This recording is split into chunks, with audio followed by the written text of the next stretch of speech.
और ब्रेक के बाद खबरों में आगे बढ़ेंगे। खबर तेलंगाना से, जहां कोरोना की वबा तेजी के साथ फैलती जा रही है।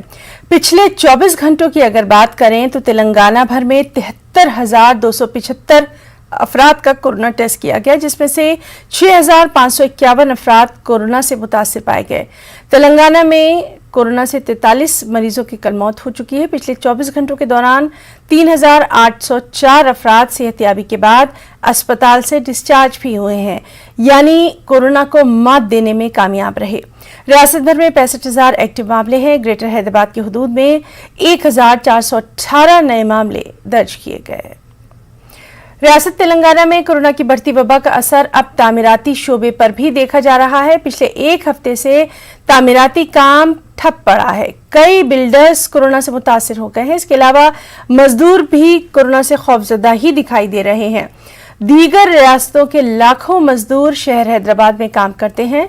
बिगड़ती सूरत हाल को देखते हुए रोजाना हजारों मजदूर आबाई मुकाम को लौट भी रहे हैं। तामीराती कामों में रुकावट की एक और वजह सीमेंट, स्टील और रेत की कीमतों में इजाफे को भी बताया जा रहा है।